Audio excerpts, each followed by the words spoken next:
স্কুলের lunch break, চারদিকে বাচ্চাদের দৌড়ঝাঁপ, ছোটাছুটি, টিফিনের গন্ধে মমা করছে গোটা ক্লাসরুম। সেই ছাত্রছাত্রীদের ভিড়ের মাঝে ক্যামেরাবন্দি হলো এক স্নেহমাখা বন্ধুত্বের মুহূর্ত।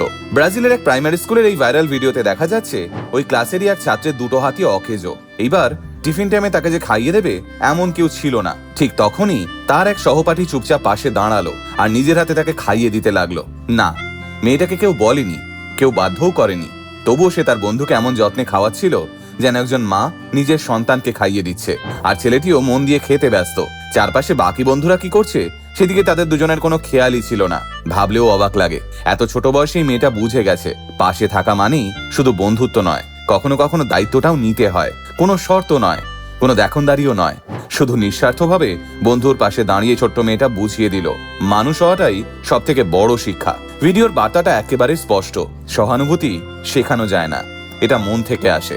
আজকের দিনে যখন আমরা অনেকেই অন্যের কষ্ট দেখেও চোখ ফিরিয়ে নিই, তখন এই ছোট্ট নিষ্পাপ বাচ্চা দুটোর ভিডিও মনে করিয়ে দেয় মানবিকতা এখনো বেঁচে আছে। আর হয়তো পৃথিবীর সবচেয়ে সুন্দর হৃদয়গুলো এখন এই ছোট্ট শিশুদের মধ্যেই লুকিয়ে আছে। আপনারা কি বলেন? কমেন্টে অবশ্যই জানাবেন।